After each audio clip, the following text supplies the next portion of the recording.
Crisis climática, daños irreparables.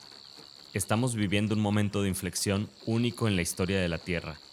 Los seres humanos hemos desarrollado actividades y condiciones de vida que han afectado irreversiblemente al mundo y a sus ecosistemas.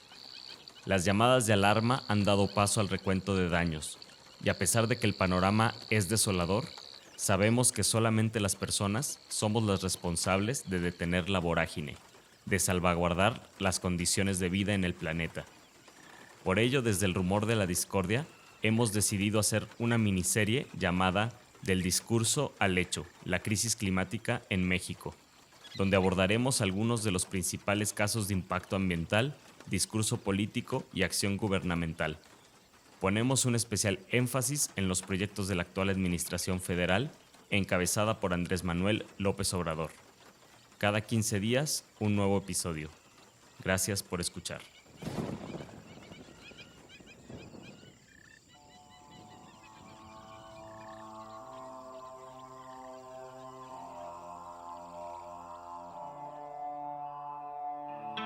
El Rumor de la Discordia, un podcast para comentar las noticias de Jalisco. Un rumor es una voz que corre entre el público o un ruido confuso de voces. Bienvenidas, bienvenidos al Rumor de la Discordia. Esta mañana estoy con Pepe Toral. ¿Qué tal, Ángel Melgoza? ¿Cómo estás? Muy bien, aquí feliz de estar también acompañados de Guadalupe Correa Cabrera. Guadalupe, bienvenida. Hola, mucho gusto de estar con ustedes. Ángel, Pepe, un placer de verdad poder tener la oportunidad de tener esta conversación. Muchas gracias. Nosotros estamos honrados de tenerte por acá.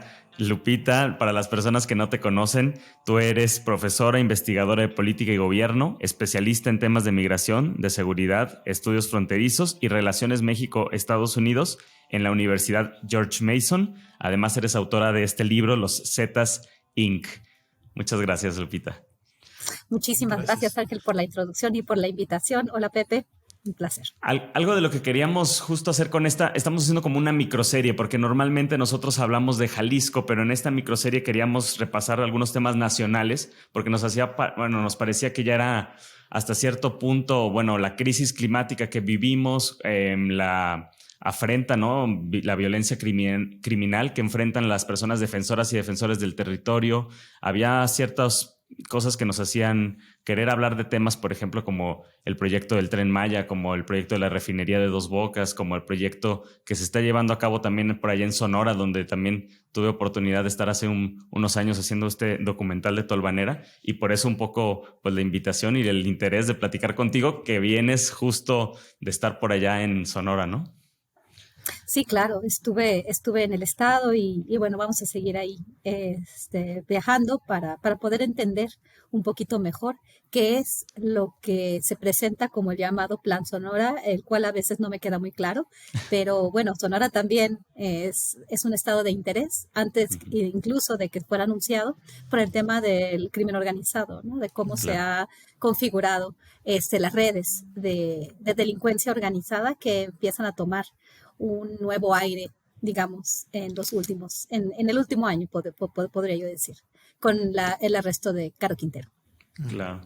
Y ahora también, con el arresto del sobrino acá en Guadalajara, en Zapopan, lo arrestaron la semana pasada. Pero ¿te parece, Guadalupe, si iniciamos, que nos cuentes un poco cómo llegas tú específicamente al tema del Plan Sonora, cómo llega esta académica que cubres todos estos temas a un proyecto como Plan Sonora? ¿Cuál es tu primer contacto con este proyecto o megaproyecto?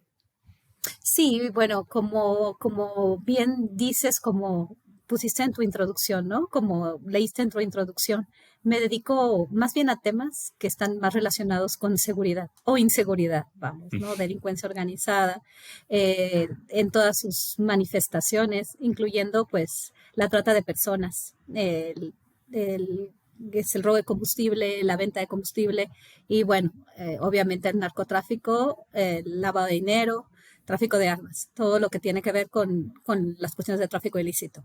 Y eso es lo que me llevó a escribir un libro que no necesariamente se vinculaba al narcotráfico per se, pero yo empecé a estudiar el narcotráfico cuando ya tenía yo mi carrera pues ya un poco más establecida, ¿no? Cuando empiezo a tener un trabajo académico. Mi tesis se hizo relacionada a temas de violencia política, he estudiado la violencia y bueno, el Sonora, precisamente, y por eso mencioné el caso de Rafael Caro Quintero, este último arresto y pues estudios que venía elaborando ahora en el Pacífico mexicano. Estuve pues varios años, alrededor de 8 años, estudiando lo que sucedía en las rutas de tráfico, trata de personas, tráfico de varias cosas, las rutas del Golfo de México, el noreste mexicano, y entendiendo lo que significa el modelo de los Zetas, no la organización per se, sino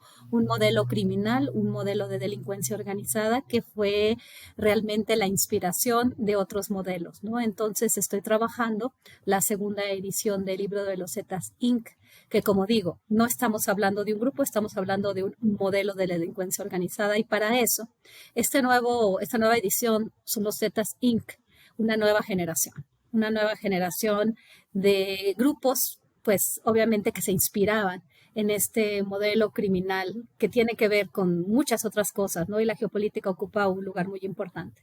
El caso de Sonora es la parte central y la ciudad de Caborca es pues un lugar muy importante para mí en muchísimos sentidos, donde se vincula el tema de la energía con el tema del crimen organizado, ¿no? Y obviamente el llamado cartel de Caborca que empieza a aparecer, o se hace más bien más público, no que empieza a aparecer, porque tampoco sabemos muy bien a qué nos referimos con el cartel de Caborca. Voy a estar escribiendo un poco más sobre delincuencia organizada también en el estado de Sonora, vinculada al tema de la energía. Y ahí empieza mi interés precisamente por el estado de Sonora, que es todo un proyecto, es toda la parte del Pacífico, las redes también de tráfico de diferentes cosas, ¿no? Pero ahora por el Pacífico para poder entender mejor lo que sucede a nivel nacional y ahora con un enfoque en la nueva generación de grupos y en lo que sucede en el Pacífico, porque aparentemente después de que pues surgen los Zetas, el periodo de Felipe Calderón, Enrique Peña Nieto, durante su administración, los primeros años, surge este grupo que le llaman cartel los estadounidenses y bueno, otros analistas. Y eso es un modelo criminal muy interesante que ahora supuestamente se ha esparcido por toda la República Mexicana y que tiene presencia a nivel nacional. Y se explica como un cartel, ¿no? Un cartel que está de forma central, dedicado al tráfico de drogas, según los reportes de las agencias estadounidenses, pero que tiene un papel muy interesante, porque ahora supuestamente el cartel Jalisco Nueva Generación se encuentra en toda la República, tiene presencia, por lo menos ahorita que hubo eventos muy importantes y violentos en el estado de Tamaulipas, pues varios analistas, ¿no? Y periodistas pues han dicho que se trata del cartel Jalisco Nueva Generación, que supuestamente ya tiene presencia en Tamaulipas desde hace algunos años, ¿no? Y siempre que vemos lo que está sucediendo, por ejemplo, en el caso de Zacatecas, en los lugares donde recientemente, y bueno, desde los últimos años, hay eventos, ¿no? Y son espacios de mayor violencia, pues siempre está esta figura, ¿no? ¿Qué es el cartel Jalisco Nueva Generación? Y de alguna forma este modelo y la transformación de este modelo se puede entender en el Pacífico. Y Sonora es un lugar estratégico. Después del arresto de Rafael Caro Quintero, me puse a revisar la cobertura en el estado y lo que se dice en la prensa internacional, ya más bien especializada. Revisé los reportajes de Inside Crime y particularmente los de la plataforma de Infobae, la plataforma argentina, que fueron los que más estudiaron este caso, ¿no? Del llamado cartel de Caborca, de las dinámicas de crimen organizado en el estado de Sonora, y me llamó mucho la atención la reproducción de todas estas, digamos, narrativas y estos grupos que de alguna forma surgen el siglo pasado, en los años 80, a nivel nacional se vuelven más populares y en un momento, y esto escribí en una pieza, para la revista Sentido Común, un poco retomando toda esta narrativa, retomando estos grupos, y me pareció interesantísimo que nos llevaban a tratar de ver que en Sonora estaba sucediendo algo que había estado sucediendo después de décadas y se revive la presencia de los grupos, ¿no? Pero ahora las familias, lo que sigue, ¿no? Los chapitos y las células de los Beltrán Leiva, ahora todos en Sonora y todos haciendo una guerra de carteles, ¿no? Y esto me llamó la atención. Y meses después de que estudio esto que está sucediendo en Sonora, obviamente un estado rico en recursos naturales. Empecé a escribir sobre el tema del litio en el año 2019, antes de la pandemia, vinculado obviamente a estos grupos, a la violencia criminal, el tema bueno, lo que estaba también sucediendo, la familia Levarón, la tragedia de la familia Levarón, vinculado a una reserva muy importante de litio, muy cercana, donde sucede esto, ¿no? El tema del agua, el tema del litio. Y esto está muy vinculado a mi análisis de los Zetas, y por eso es esta segunda edición, por eso me interesa Sonora. Y meses después de este interés, ¿no? de volver a retomar la investigación en el estado de Sonora, que ya venía como un proyecto de 2019 que terminó con la pandemia, bueno, que se paró con la pandemia, pues llega este gran proyecto nacional y supuestamente planeado desde el Ejecutivo Federal, que todavía no sabemos muy bien qué es, pero que se llama Plan Sonora, y que, bueno, el gobernador Durazo con su equipo se ha abocado en estos últimos meses de presentar, pues principalmente con unas presentaciones de PowerPoint, ¿no? El canciller invita al cuerpo diplomático acreditado en el país a visitar pues la planta fotovoltaica, ¿no? En Puerto Peñasco, que es un lugar también estratégico. Todo esto es bien interesante, ¿no? Y lo pude entender un poquito por algunas entrevistas que he hecho en Sonora desde el año pasado, a finales del año pasado, en diciembre, a principios de diciembre, tuve la oportunidad de venir, de llegar a Caborca, y esta vez, pues de pasar por toda esta región, pues toda la costa, ¿no? Y llegar a Caborca y toda la parte de Puerto Vas Peñasco bordeando también. el Golfo. Exacto, ¿No? fue una cosa increíble, ¿no? Y supuestamente es una zona muy caliente, muy complicada, ¿no? En temas de narcotráfico y crimen organizado. Pero bueno, es una zona también bellísima, ¿no? Con gente espectacular que vive ahí y que nos puede contar, ¿no? Entonces, hay muchas cosas que están sucediendo. El tema de la energía siempre está relacionada con estos, más bien, coincide más bien, ¿no? La presencia de reservas estratégicas, de recursos estratégicos. Y no solamente estoy hablando de hidrocarburos, que fue una parte muy importante en mi análisis, en mi estudio de 8 años, cuando empecé a vivir en Brownsville, cuando empecé a vivir en una ciudad que tenía frontera con la cuna del cartel del Golfo de alguna forma, y cuando empiezo a estudiar el estado de Tamaulipas y entiendo lo que sucede en la cuenca de Burgos y Tampico, son lugares muy importantes, ¿no? También toda la zona de Nuevo Laredo, lo que implica a nivel de conexiones, de infraestructura, de transporte, ¿no? Es toda las cadenas de suministro, entendiendo todo esto con cadenas de suministro y cómo está esto vinculado a la seguridad, ¿no? A las cuestiones de crimen organizado. Lo que está sucediendo en Sonora me llama mucho la atención. El cartel de Caborca, ¿no? Y lo que significa Caborca. Tuve la oportunidad de hablar con políticos y con periodistas a finales del año pasado y me doy cuenta de lo rico, de lo importante, de lo estratégicamente relevante que es esa ciudad, ¿no? Y cómo está conectada y cómo ahora, supuestamente a partir de Hermosillo, ¿no? Porque estuvimos tú y yo en Hermosillo en estos últimos días. Desde ahí es donde se plantea, ¿no? Se hace efectiva una supuesta, digamos, obra, ¿no? Desde el centro, desde el corazón de México, desde la presidencia de la República, ¿no? Que va ¿Por qué siendo dices supuestamente? porque el interés es tan importante. Tenemos que hablar de geopolítica aquí, ¿no? No podemos simplemente centrarnos en lo que sucede pues, a nivel nacional. Hay muchos intereses. Estamos en una época después de la pandemia y la transformación de las cadenas de suministro, el quiebre de las cadenas de suministro con la guerra en Ucrania. Y obviamente la pandemia que hace mucho más evidente esa transición que ya se planteaba desde antes de la pandemia, la necesidad de transitar después del cambio climático y toda la narrativa sobre la necesidad de hacer esta transformación a nivel global.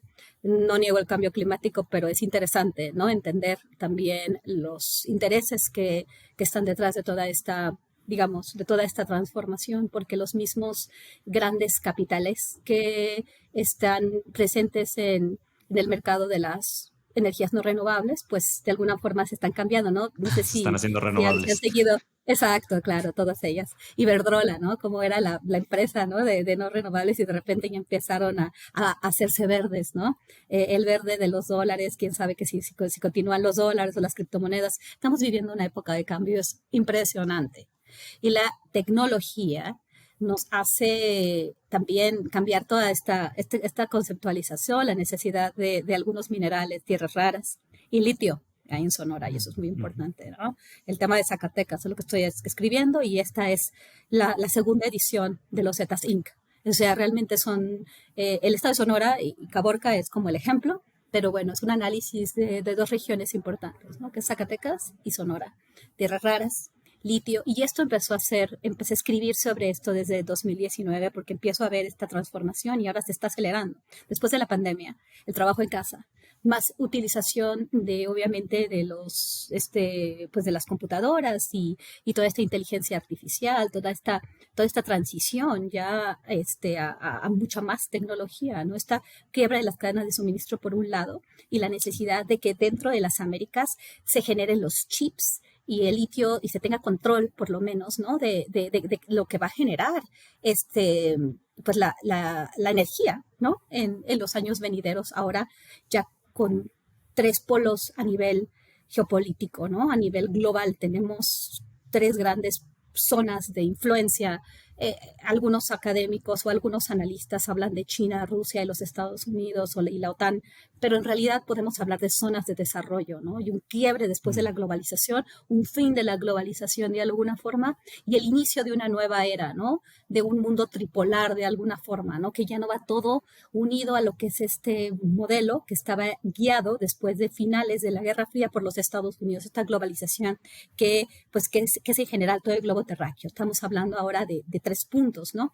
Y entonces en este sentido creo que México y algunos de los recursos que tiene México, pero eso es a nivel de las Américas. Hay que entender que por un lado está también Argentina, Chile, Perú, Colombia, ¿no? Cada uno de estos países es estratégico y va a, a ser parte, ¿no? De estas cadenas de suministro. Pero ¿quién está realmente liderando ahí? Por eso cuando yo digo aparentemente y abro un paréntesis, no, hago un paréntesis o pongo comillas, más bien, pongo comillas y abro un paréntesis. ¿Por qué? Porque aparentemente esto viene desde el Ejecutivo Federal, ¿no? Ajá, Pero sí. ¿quién realmente está tomando las decisiones? Está tomando las decisiones de estas grandes empresas que siempre las han tomado, del gran capital, ¿no?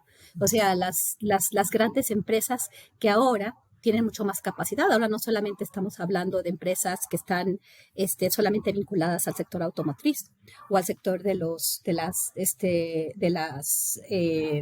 aviación o de la generación de energías renovables o no renovables. Estamos hablando de grandes fondos de inversión y grandes capitales que tienen presencia en todos estos mercados. Entonces, creo que habría que ver esto y creo que Sonora es un punto neurálgico. ¿Por qué? ¿Por qué? Porque es frontera con los Estados Unidos, porque aquí hay pues reservas estratégicas. ¿Qué tantas? ¿O qué tanto es lo que se nos ha dicho en base a la narrativa del gobierno federal y de la Cuarta Transformación?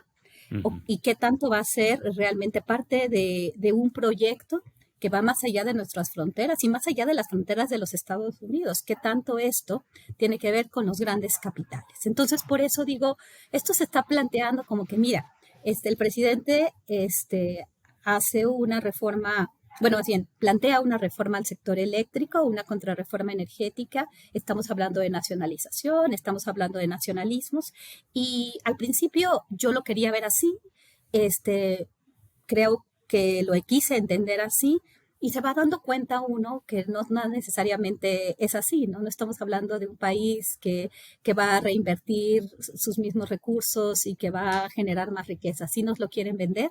Aparentemente, me voy dando cuenta de cómo estos grandes capitales pues tienen sus intereses y México no tiene o aparentemente no tiene, y no tiene la tecnología y la manera de extraer estos minerales, y finalmente, bueno, se plantea esta nacionalización, al final no pasa la reforma al sector eléctrico, pero se puede hacer la nacionalización de litio, nacionalización porque ahora esta palabra se utiliza más de lo que se debe utilizar, ¿no? Ya los recursos supuestamente del subsuelo son de los mexicanos, pero que los aprovecha, ¿no? Quien los extrae, quien ¿Quién lo estudia, saca? pues son otros. Exacto, finalmente bajo esta lógica, ¿no? De la globalización, del neoliberalismo de alguna forma, que fue tan criticado por esta administración, pero que continúa siendo pues realmente la explicación de todos los procesos que vivimos ahora y se han multiplicado, ¿no? Es Sí. impresionante. Bueno, eso es muy importante lo que voy a decir porque tiene mucho que ver con Sonora. Disculpen que estoy poniendo todo esto desde atrás, pero no podemos entender lo que pasa en Sonora sin ver la perspectiva de largo plazo. Y bueno, puedes interrumpirme, disculpa que estoy hablando demasiado, solamente quiero llegar No te al apures. punto de por qué Sonora, ¿no? Y por qué el plan Sonora. Sí. Entonces, Sonora es un lugar estratégico porque se nos promete, ¿no? Porque después de esta reforma o esta propuesta de reforma del sector eléctrico, esta contrarreforma energética, en realidad lo que hace es sacar, voy a hacerlo muy básico, ¿no? O sea, no básico, pero voy a tratar de simplificarlo. Al final, lo que se logra de esta gran movilización a nivel nacional, en la cual, pues también, como muchos de nosotros, yo participé y creí en el modelo nacional, ¿no? Este nacionalismo que a todos bueno, que a muchas personas en México, no a todos, obviamente, pues nos llena como de emoción, ¿no? Decir otra vez, pues estos recursos son míos, ¿no? México otra vez, ¿no? Se acaba la era neoliberal, se acaba esta cuestión de dependencia con los Estados Unidos, ¿no? Y ahora podemos nosotros plantarnos con el imperio y decirle nosotros también valemos, nosotros podemos realmente Sí, es una narrativa ponerlo. muy potente, ¿no? Es muy potente, realmente ha funcionado, han funcionado conmigo en diferentes momentos, ¿no? Pero te vas dando cuenta que es una narrativa que no se concreta en realidad, porque después de esto, el presidente anuncia la nacionalización del litio, que al final es la creación de una empresa nacional, una paraestatal, que supuestamente en primer lugar pues sí, iba a dar algunas concesiones, ¿no? Pero que iba a ser totalmente mexicana. Litio para México ahora, ¿no? Que Litio antes era MX. O sea, como un litio nuevo MX, pero Pemex o ahora algo así. sí, pero fíjate que ahorita el señor que va a ser el director, que es ya el director de la empresa, cuando aparece ya con los medios de comunicación y aparte unos medios muy interesantes específicos, aparece y da algunas entrevistas, ¿no? Él habla ya de litio para México, ya también un poco más ampliando el concepto para hacerlo más nacional. Yo decía litio MX también, pero él hizo el hincapié, entonces ya de aquí en adelante va a ser litio para México, litio para que no se vea litio MX, litio para México, para ver que sea mexicano. Pero, pues obviamente ya hay el presidente cuando decide que Pablo Daniel Tadei, hijo de un amigo del presidente, el superdelegado del bienestar en Sonora, va a ser el que va a encabezar la paraestatal sin experiencia probada en el ramo, bueno, sí vínculos con las Naciones Unidas, con cuestiones de energías renovables, pero en otro nivel, no es experiencia probada en el ramo de hacer una paraestatal, de operar una paraestatal, de administración de empresas y muchas otras cosas que se requieren. Pero bueno, esta persona elegida, él empieza a hablar ya de estas sociedades, ¿no? Entre el sector público y el sector privado, y ahora sí ya no se habla solamente del sector privado mexicano, ya estamos hablando también de toda esta lógica, ¿no? Neoliberal de alguna forma, si lo queremos, si queremos ponerle si queremos poner un nombre, ¿no? Al proceso, ¿no? Y neoliberal ni tan liberal, ¿no? Porque además estamos hablando de oligopolios transnacionales, que de liberal tiene muy poco, pero bueno, muy poca gente se ha puesto realmente a un paso atrás para ver si el término El término neoliberal, es pero todos correcto, ¿no? entendemos Sí. lo que es. Exacto, pero bueno, vamos A a llamarle así. utilizarlo porque es lo que nos permite entender lo que sucede en los años 90, después de la crisis del petróleo, el consenso de Washington y realmente pues este enfoque en los mercados y no en el Estado. Achicar el Estado, enfocarnos en los mercados y mercados que cada vez se van concentrando más en las grandes empresas. Cada vez la empresa pequeña, la empresa mediana va perdiendo su capacidad. Entonces, en este sentido, quizás esta primera aproximación de decir, vamos a vamos a hacer que sea el mercado y no el Estado, o sea, destruir la capacidad que tenía generado el Estado a partir del periodo de sustitución de importaciones, ¿no? Después de la Segunda Guerra Mundial, después del milagro mexicano, en la Segunda Guerra Mundial, luego el milagro mexicano, cambias esta lógica, pero ahora sí, tal vez sí, el decir ya no es la era neoliberal, porque ahora todavía hay tal concentración que ya ni siquiera podemos hablar de liberalismo. Ya estamos hablando de una concentración en mercados, en oligopolios, y ya es la desaparición de los pequeños restaurantes. Después de la pandemia, esto se hizo muchísimo más evidente, ¿no? Después de la guerra en Ucrania, ¿no? Estamos hablando ya de una concentración en todos los sectores, ¿no? Con la ley minera también una potencial concentración de las grandes mineras, es lo que realmente podría ser, ¿no? Potencialmente, como se lee la aprobación de esta última ley, que aparentemente es un gran avance, pero que yo lo leo más bien como los pasos, ¿no? Más regulación en el sector, pero la regulación como si fuera regulación a todo el sector, pero los únicos que pueden hacer frente a las regulaciones son las grandísimas empresas, no todas. Entonces es muy importante entender cómo va a funcionar esto, ¿no? La ley minera y también el tema de Sonora. Entonces, cuando el presidente anuncia a quién va a dirigir litio para México, dice uno, ok, y luego anuncia que se reconsidera, ¿no? La nacionalización, digamos, o toda la concentración en la industria nacional, porque no tenemos la capacidad, no tenemos la tecnología, y entonces estas private-public partnerships, ¿no? Estas sociedades público-privadas que van a operar y parece ser que son el corazón de todo este proyecto, ¿no? Entonces, me pareció muy interesante. Anuncia él este inicio de esta nueva era de litio para México con el hijo de un amigo muy importante de él en el estado de Sonora, una familia que es ahora pues muy influyente, ¿no? Por lo menos en política, ¿no? Una de ellas pues es la dirigente Guadalupe Tadei de la Suprema Corte, del INE, del Instituto Nacional Electoral, yo la Suprema Corte, perdón, me estoy confundiendo, del Instituto Nacional Electoral, Guadalupe Tadei, ¿no? De una familia independientemente de su capacidad, porque parece ser que la señora tiene mucha capacidad, mucha experiencia probada en el ramo de la cuestión electoral, una trayectoria muy importante, ¿no? Pero bueno, finalmente es una familia y esta nueva visión, ¿no? Esta nueva visión de vamos a entrarle a esta nueva, esta transformación hacia energías renovables, esta transición hacia energías renovables que el presidente mismo en sus primeros años había dicho, no, yo no le entro a esto. ¿Por qué? Porque nosotros tenemos petróleo y gas. Y entonces él fue realmente muy criticado, muy criticado a nivel internacional, ¿no? Por todos los medios internacionales. De hecho, la crítica a la opinión pública internacional, la de siempre, que siempre había pues avanzado en el tema del Tratado de Libre Comercio, las instituciones fueron muy críticas de Andrés Manuel porque no quería supuestamente vincularse a esta transición para combatir el cambio climático. Entonces ahora, pues cambia. O sea, el presidente vuelve a cambiar de opinión, así como cambió de opinión con respecto al tema de la militarización. Perdón, no es militarización, es ¿cómo le podemos llamar?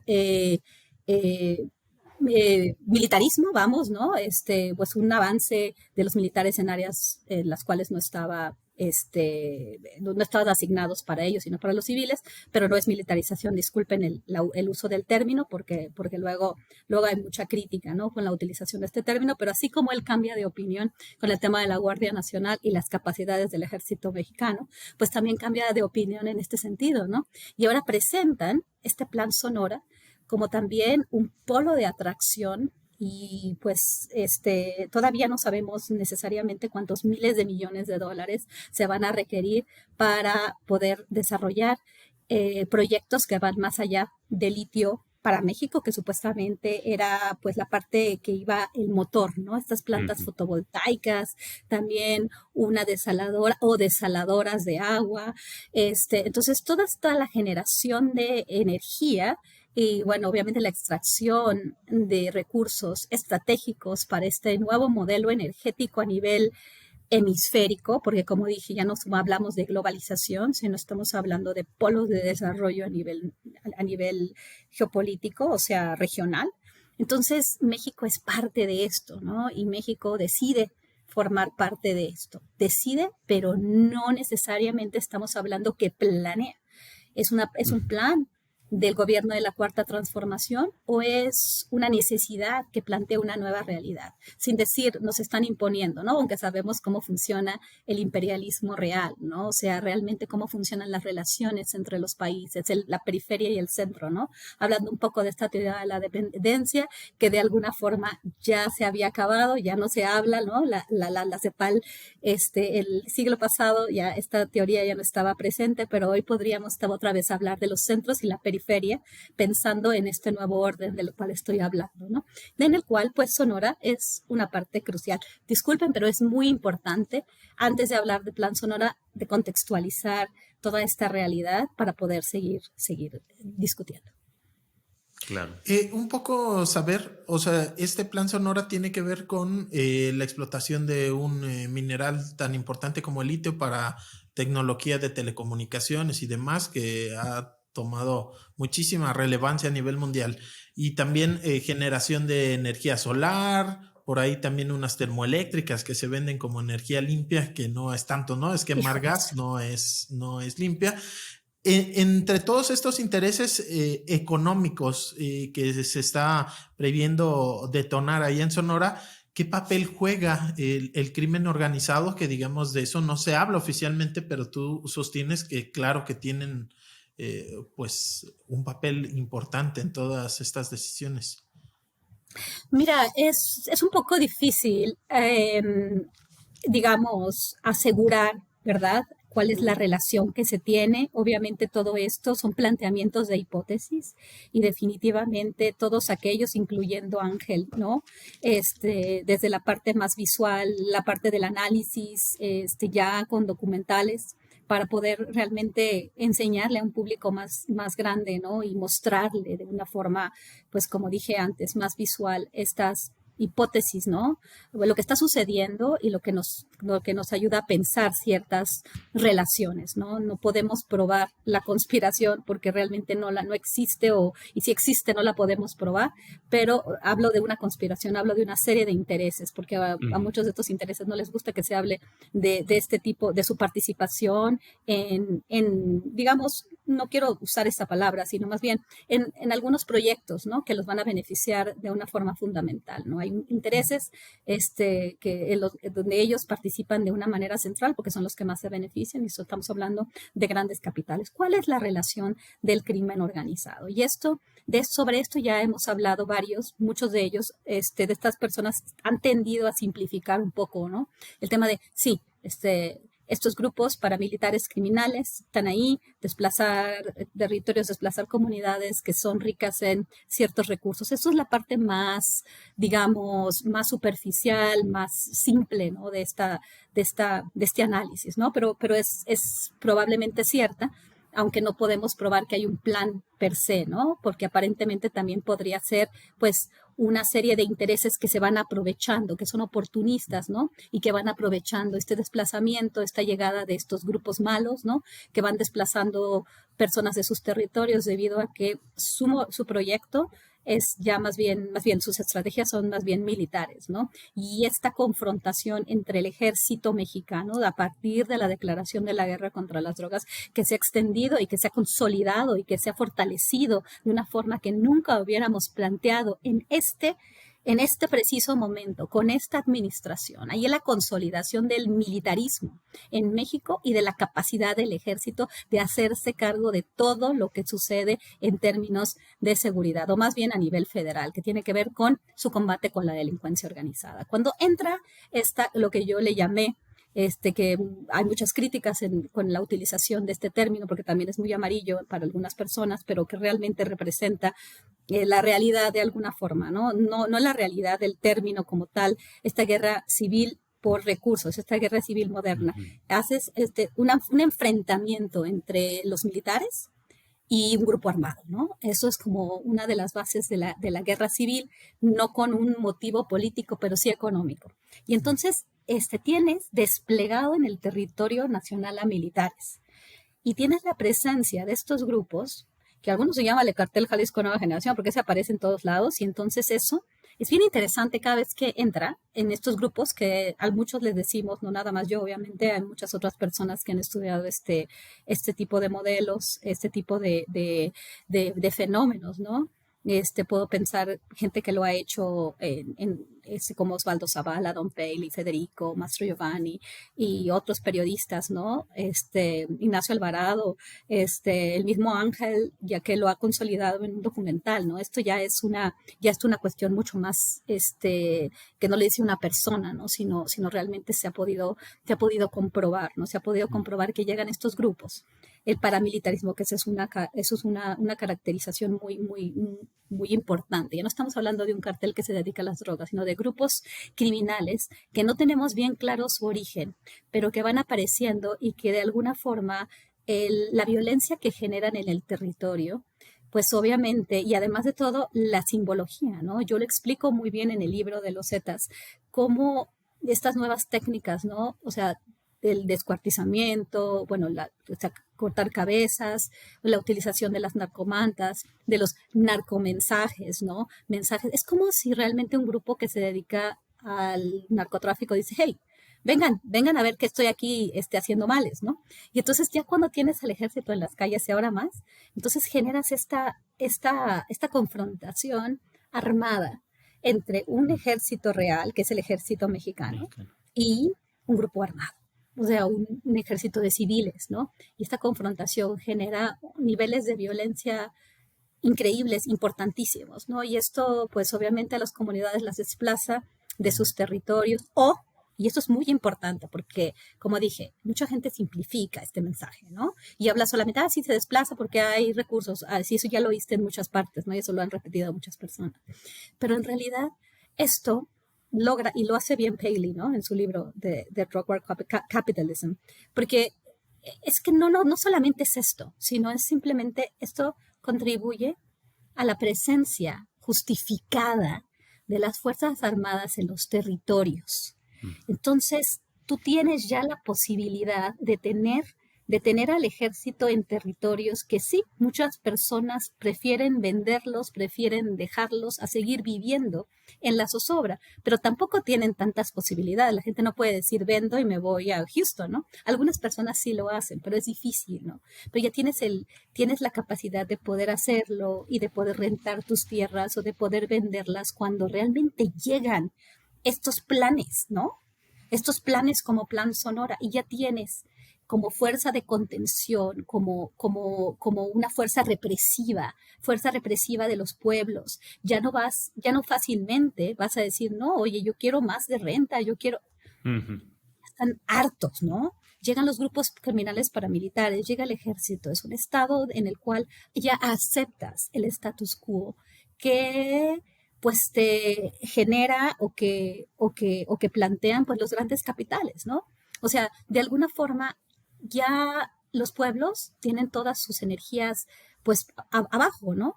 Llega toda esta violencia, toda esta zozobra de alguna plan zozobra, ¿te acuerdas del plan zozobra? El plan zozobra. ¿no? Plan zozobra. Llega y realmente tienes ya estas tierras que pueden ser rentadas y además de todo un orden, ¿no? Es un orden militar que puede ya ejercer su influencia sobre los grupos, sobre las comunidades que alguna vez fueron realmente dueñas de sus tierras. En realidad va a ser, bueno, se van a generar estas inversiones, yo me voy a plegar a estos intereses, no me puedo ir, o me voy, vendo, rento, o no me voy, pero sigo siendo parte de ese orden, porque hay un militar en la calle que está realmente estableciendo ese orden y está vigilando que todos estos intereses sigan su curso como tal, ¿no? Porque aquí hay gente mala, pero esa gente mala ya va a estar controlada por el ejército. Entonces, eso es una parte, ¿no? Esta es una sola parte de por qué podría ser que estamos viendo esto. Todo esto es una hipótesis. Por un lado está el desplazamiento forzado. Por el otro lado está esta afectación a la posibilidad de la movilización social. ¿Por qué? Por la zozobra que generan estos grupos criminales y luego por la presencia militar. Y bueno, por el otro lado también es súper importante entender que grupos criminales paramilitares llaman a la prensa internacional. Y eso, sí, eso es lo que no hace sentido desde la perspectiva del crimen organizado normal, o sea, el tema del narcotráfico, ¿no? Porque de repente en Zacatecas, en Sonora, en Tamaulipas, llegan estos grupos, secuestran a estadounidenses, ¿no? Es como decir, hey, venga toda la prensa internacional que está presta para llegar, ¿no? Y Estados Unidos, en particular Estados Unidos, ¿no? Tenemos una frontera, sucede en zonas estratégicas en México, llevan a todas sus representantes de la agencia. ¿Se acuerdan cuando Ken Salazar, el año pasado, se presenta, en la segunda mitad del año pasado, se presenta con la plana mayor de todas las agencias estadounidenses, que va a visitar al señor Monreal, al gobernador de Zacatecas, ¿no? Y se toma una foto. De alguna forma, todo está vinculado, ¿no? Llega también el señor Kerry y entonces ejerce esa presión, y ahora el presidente cambia de opinión, ¿no? Después de la visita de Kerry. Y entonces vienen estos grandes proyectos de inversión. Y estos proyectos de inversión, México no tiene la tecnología. México no tiene el know-how para hacer esto. Esta transición a energías renovables, la construcción de las plantas termoeléctricas, principalmente las eólicas, los campos eólicos, las plantas fotovoltaicas, toda esta tecnología y los materiales son parte de pues estas cadenas de suministro que están guiadas por estos grandes capitales, ¿no? En las zonas geoestratégicas. Bueno, las zonas más bien, sí, como dije, ¿no? Estas regiones. Sí. Entonces, estamos en un momento en el cual el crimen organizado te ayuda a mantener este orden, a llamar a los militares, por un lado a desplazar, a bajar, a hacer que baje la guardia y bueno, esto es lo que pasa, y esto sí pasa. Que se planee, eso no lo puedo probar, pero ¿qué pasa? ¿Cuál es el proceso que estamos viendo y que estamos viviendo desde principios de este siglo? Pues exactamente esto, ¿no? La llegada de los grupos criminales paramilitares y además la presión por parte de los Estados Unidos en particular, porque estamos hablando de México, la frontera, del país frontera, que hace frontera con Estados Unidos.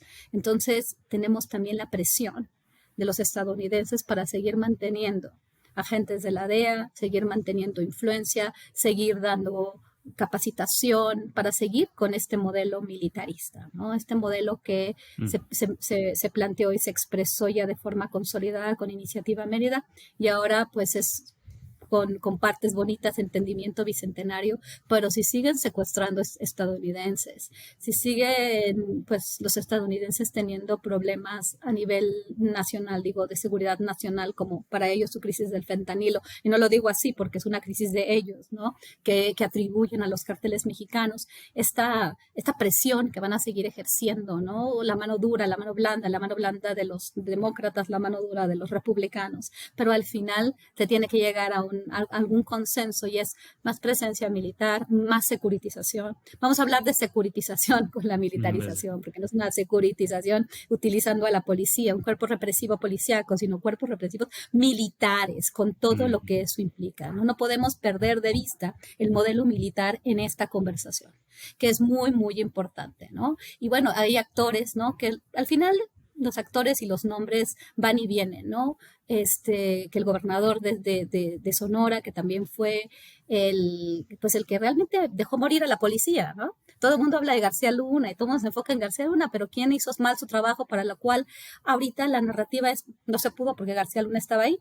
Pero ustedes tuvieron un periodo donde ustedes tuvieron la posibilidad de rehacer esa policía y de realmente hacer una reestructuración o de plantear un modelo a largo plazo para hacer esta reestructuración mientras todavía estaban las Fuerzas Armadas.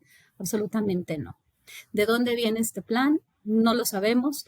Es realmente solamente guiado por las circunstancias, guiado por los criminales paramilitares, guiado por un proceso de militarización que se va haciendo una cadena, una bola de nieve, o estamos hablando sí de un plan. No lo sabemos, pero lo que pasa es que el crimen organizado tiene precisamente el catalizador de toda esta confluencia de otros actores, ¿no?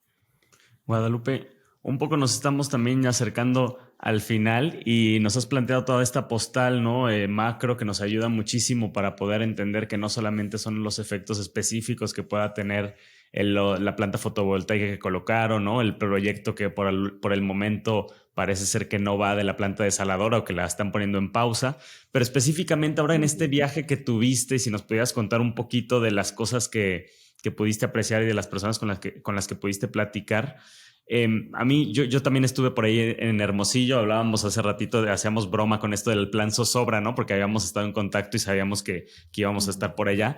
Y hablaba también con un biólogo y me decía, con un biólogo que trabajó en toda la zona de los berrendos, en toda esta zona del desierto donde esta especie que está en peligro de extinción habita, y decía justo le están dando en la torre, en la madre al berrendo con este parque fotovoltaico que además está muy lejos de las zonas de consumo de ese tipo de energía y tendrían que hacer un tendido eléctrico. Y decía, y si el tendido eléctrico tiene que ir por toda la reserva de la biosfera del Pinacate, pues eso le da en la torre a un área que además es patrimonio inmaterial de la humanidad por el paisaje. O sea, le darás en la torre el paisaje porque pondrías ahí tus torres.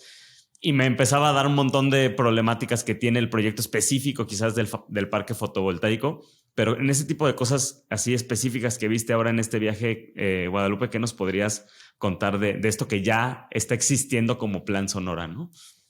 Totalmente. Que digo, como habíamos dicho antes y como he escrito en algunas columnas de opinión, pero ahorita se está trabajando de una forma mucho más seria, ¿no? A veces uno tiene ganas de decir cosas como las dice como opinión, pero bueno, es necesario esta plática, este intercambio, esa lectura de los materiales de quienes realmente conocen sobre geología, sobre las energías, ¿no? Renovables, no renovables y toda la oportunidad que existe. Esta reserva del Pinacate es muy importante porque vamos a ver también qué hay por ahí. Pero bueno, independientemente de esto, es verdad que Plan Sonora, estas plantas fotovoltaicas, que solamente Plan Sonora, pero hay más plantas fotovoltaicas que seguramente pudiste ver. Viajé y vi 3 grandes plantas fotovoltaicas hasta, porque tratamos de ir, ¿no? Desde Caborca hasta Hermosillo, pero no pudimos llegar porque llega un punto en el cual ya el camino es un poco muy complicado, ¿no? Y entonces tuvimos que regresar a Caborca y luego ir por carretera bien a Hermosillo, pero queríamos pasar por toda la costa. La cosa es que el plan, que no sabemos bien cuántas plantas, pero las plantas que existen no están operando. Y esto es algo muy complicado, ¿no? Tenemos un material que no es biodegradable, vamos, ¿no? Y que pues se está deteriorando, ¿no? Uh-huh. Sabemos que hay, por ejemplo, en el caso de España, hay pues la capacidad de generar esta energía por parte de estas plantas fotovoltaicas o toda la cuestión del aire, ¿no? Las eólicas. Una cosa es producirlas, otra cosa es almacenarlas y otra cosa es transportarlas. Absolutamente. A mí me preocupa bastante, ¿no? Es presentar como aquí hay sol. También es todo muy básico, ¿no? Aquí hay sol, aquí hay energía solar, vamos a generar energía solar, vamos a llenar de paneles, ¿no? Y los paneles, me recuerda mucho a este documental que fue muy criticado por la izquierda estadounidense, ¿no? Por The Nation, Jacobin, Mother Jones, documental de Jeff Gibbs y Michael Moore, ¿no? El planeta de los humanos, cuando nos presenta estas energías renovables que no son tan verdes como se dice, ¿no? Pero sí nos presenta toda la parte del activismo supuestamente verde y de todos los intereses y quién financia las ONGs que promueven estas energías verdes y finalmente quienes tienen los intereses. Es un documental que no nos podemos perder, pero me llama mucho la atención el final, ¿no? El final donde es pues realmente una escena de cómo en lugar, ¿no? de que tengamos estas energías que se renuevan, sino toda esta destrucción, ¿no? Y por un lado, ¿qué vamos a hacer con tantos paneles solares? ¿Qué tanto realmente se va a poder almacenar y qué tanto se va a poder distribuir? ¿O van a terminar siendo como elefantes blancos, ¿no? Y esa era la pregunta de muchos de los académicos y de los expertos y de los periodistas con los que tuve la oportunidad de platicar tuve la oportunidad de platicar con algunos expertos en geología en la universidad, que han hecho esos estudios de litio y de minerales por muchos años, ¿no? Y esta duda, ¿no? Esta duda constante, ¿realmente sí tenemos el litio como para que el litio para México sea la nueva Pemex, como nos han prometido? ¿Qué tanto es para nosotros y qué tanto esto viene desarrollado desde el centro con un proyecto nacional? Me llevo esto porque esto fue, y lo quiero repetir y quiero dar el crédito a quien tiene que ser, pero varias personas lo expresaron y en este momento no me quiero atribuir esta idea, pero lo quiero decir de forma general. ¿Por qué? Porque va a ser bien justificado. Pero, ¿qué tanto esto está siendo parte de un proyecto a nivel nacional, de un plan nacional de desarrollo dentro de México por y para México? ¿O significa más bien un plan a nivel hemisférico que está siendo generado por las empresas donde realmente vamos a terminar? Y esta es una pregunta constante de los expertos, de las personas en Hermosillo, de las personas con las que hablamos, ¿no? Relacionadas con estos sectores. ¿Qué tanto esto nos va a dejar, por ejemplo, estos paneles solares abandonados? ¿Qué tanto vamos a poder mantener, ¿no? Estos proyectos? ¿Cuántos son? No lo sabemos. ¿Qué pasa con el litio? ¿Realmente tenemos un litio que nos va a dar la posibilidad de ser lo que nos dijo el presidente? Y Litio para México va a ser una gran empresa, casi lo que fue Petróleos Mexicanos, y tendríamos que celebrar no recuerdo en abril la fecha, ¿no? de la creación de la nacionalización del litio, digamos.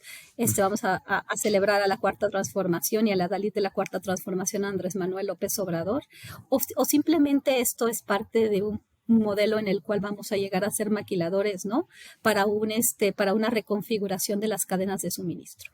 Esto es algo mío, algo de ellos, pero tienen las personas con las que platiqué tienen mucha duda con relación al tema de las energías renovables. ¿Qué tan limpio va a ser? ¿Qué tanto empleo se va a generar? ¿Qué tanta infraestructura existe para poder hacer posible Plan Sonora? Y no sabemos qué es Plan Sonora. No existe una página web, no existe una información. Se dice que se va a vincular a las universidades, que los jóvenes se van a vincular al desarrollo, que las tecnologías, que las plantas fotovoltaicas, que vamos a proteger al medio ambiente, que vamos a acabar con el cambio climático. Pero no hay realmente un proyecto, y ni siquiera sabemos cuánto se va a necesitar y de dónde va a venir el dinero. Y si realmente este litio que tenemos lo podemos hacer nosotros reinvirtiéndolo, si realmente es un litio de calidad. Existe mucho esta duda, ¿no? Hay pequeños estudios, no de expertos, sino más bien de comunicadores, que tienen que ser cotejados. No digo que no sea cierto, no digo que no sean valiosos, pero tienen que ser cotejados con geólogos, con expertos realmente en el ramo. Y que no se vuelva una guerra de dimes y diretes, sino una verdadera esfuerzo para entender la verdad, dar a conocer la información y articular los proyectos a un plan nacional de desarrollo. Y eso no existe, eso no se ve en Sonora. No se ha llamado a la universidad como tal a ser parte del Plan Sonora. Probablemente existe el plan y probablemente va a anunciar Durazo digamos, una reunión con los profesores, pero no se les ha dicho nada. Pero no se ve realmente. Parece un eslogan, ¿no? Más que un proyecto, un plan. Es un eslogan sin plan, y me preocupa bastante porque por un lado están estos grandes proyectos que pueden terminar como elefantes blancos, contribuyendo a la contaminación del espacio, de la biosfera, de realmente, o sea, afectar el ecosistema. El tema de las plantas desalinizadoras es un proyecto que no solamente se empieza a decían, no, pues Ducey y la pasada gobernadora, no, pero esto ya está terminado. Son proyectos que llevan ya años planteándose para México, para los estados de Baja California y Sonora. Falta el agua. Esto no va a ser una realidad, porque puede llegar a ser una realidad. El tema, estamos hablando de un país de menos desarrollo ahora le llaman del sur global, ¿no? Para hacer toda esta cuestión más global, ¿no? Ya para ver quién está tomando las decisiones. Pero bueno, el sur global, somos parte del sur global. Entonces, todavía existe, ¿no? Todavía existe esta posibilidad de que los grandes capitales continúen avanzando. ¿Y qué queda para México?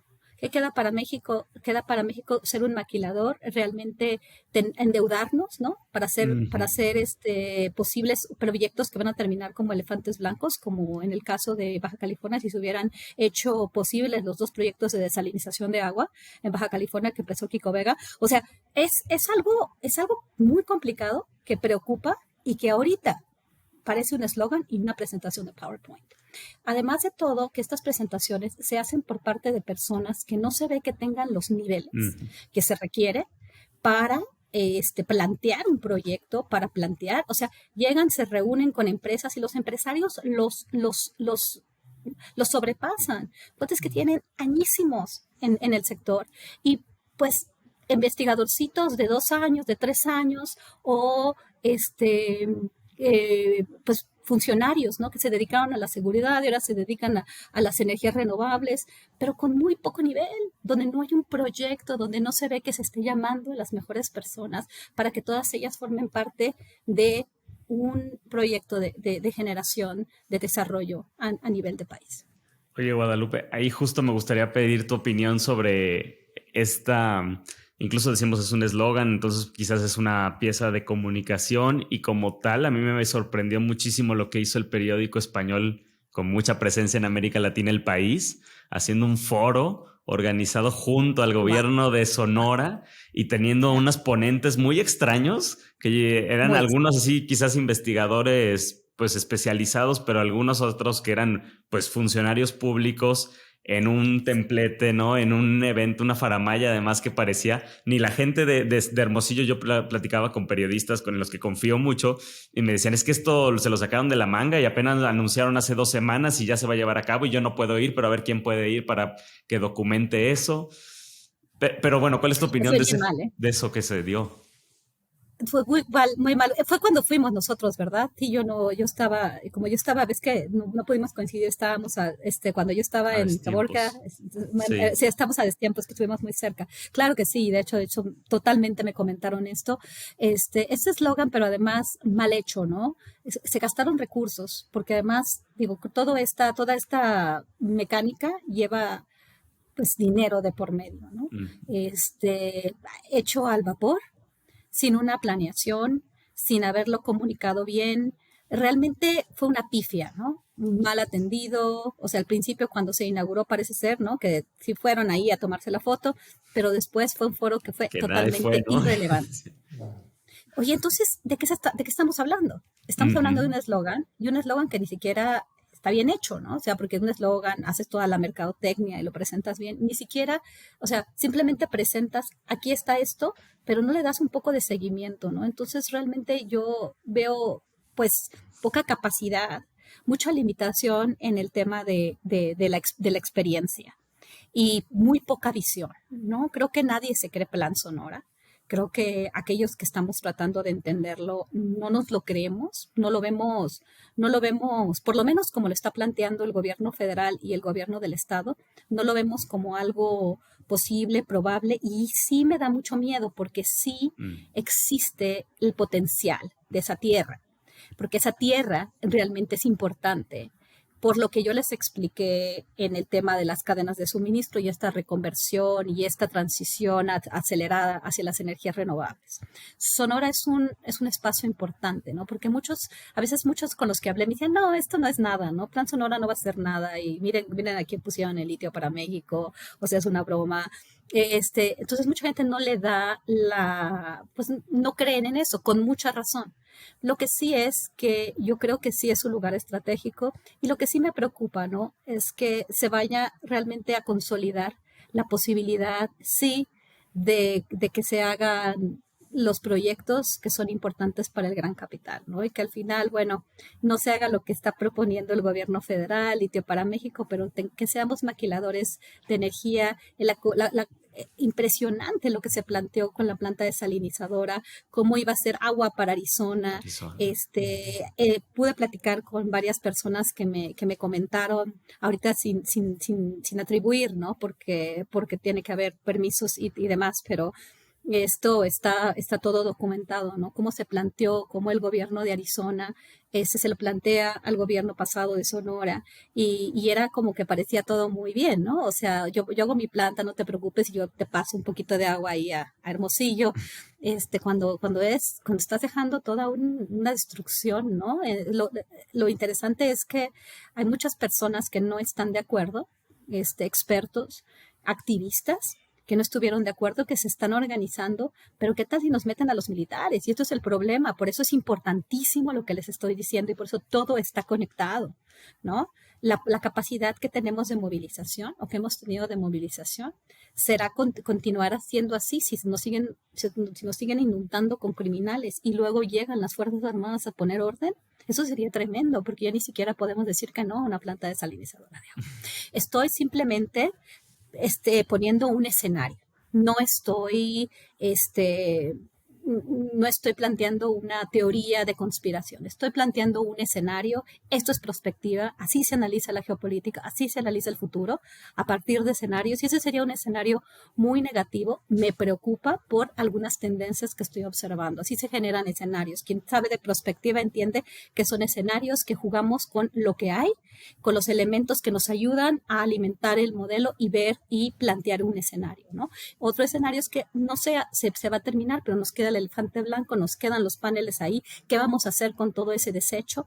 Y me preocupa bastante porque además estas empresas no son mexicanas, son empresas españolas, ahora van a ser empresas, pues que van que vienen de otros países, ¿no? Porque ya las españolas ya no son tan importantes, pero siguen teniendo capital. El tema del periódico El País, ¿no? Y de los capitales que también están detrás de los medios de comunicación, porque no son independientes, ¿no? Y que el gobernador le haya dado este espacio y que ni siquiera haya hecho un buen esfuerzo para alimentar con consistencia este foro, ¿no? Para dar la información que se deba dar, ya que se gastó el dinero en traer a los ponentes, en llamar a la prensa, pues que se haga bien, ¿no? Y eso nos dice mucho, ¿no? Nos dice mucho de todo el proyecto, porque no tienes la capacidad de armar bien un foro con el periódico El País y no comunicas efectivamente cuando ves a los empresarios.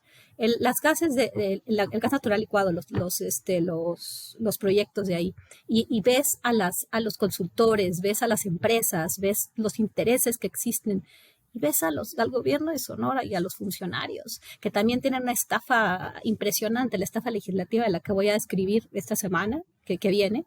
El tema de la corrupción en el Estado también es importante, ¿no? O por lo menos en las administraciones pasadas y el contubernio, o digamos un pacto de no agresión, ¿no? A la corrupción. Eso también nos tiene que preocupar. No solamente estamos hablando de un plan mal hecho, sino de pactos de impunidad, ¿no? De impunidad y corrupción que no se han terminado, ¿no? Y hay que platicar con eso. Por eso quisiera escribir sobre la estafa legislativa, ¿no? Y sobre el silencio de los medios de comunicación en el Estado, de los medios de comunicación a nivel nacional, para hacer efectiva la cuarta transformación. Muy bien. Pues muchísimas gracias, Guadalupe. La verdad es que esto último que dices, no sé, me vuela la cabeza y siento que qué bueno que lo dices, qué bueno que lo dices tú. Importantísimo escucharte, importantísimo pensar, ¿no? Reflexionar y también empezar a actuar desde las trincheras que tenemos un poco a la mano. No sé si tú quisieras decir algo más, Pepe. Pues agradecerte y pues seguir el tema, ¿no? Es bastante interesante cómo finalmente se estaba, pues no sabemos, como dices, si intencionalmente, pero en los hechos, cómo el crimen organizado y esta mayor presencia del ejército, pues disminuye las posibilidades de la gente de resistir, de defender su territorio y de hacer frente a este tipo de proyectos que pues muchas veces se imponen y que sí hay que darle mucho seguimiento al tema. Muchas claro gracias. Que sí, Pepe. No, claro, nada más quería preguntarte, pedirte y pedirles a ambos, porque sí, como dijo bien Pepe, ¿no? Y tú, Ángel, esto es una cuestión que va más allá de lo que pueda hacer un estudio pequeño, o lo que pueda hacer un investigador, o lo que pueda hacer un periodista, ¿no? Creo que debemos estar juntos para poder magnificar el mensaje y sin ser negativos, porque a veces a uno lo tachan de negativo, pues de que estás realmente esparciendo pues noticias falsas y no tienes la esperanza, pero preocupa, ¿no? Y hacer un trabajo en conjunto, cada quien desde nuestras trincheras, como bien dicen, ¿no? Para poder dar a conocer pues nuestros miedos y lo que hemos estado observando, ¿no? Que no necesariamente es hermoso, ¿no? Nos dicen una cosa, pero así nos han dicho, así nos dijeron del Tratado de Libre Comercio, así nos dijeron de la guerra contra las drogas, ¿no? Y qué es lo que tenemos ahorita. Gracias de veras Pues por la muchísimas oportunidad. gracias, Guadalupe. Y gracias a quienes nos escuchan. El rumor de la discordia, un podcast para comentar las noticias de Jalisco.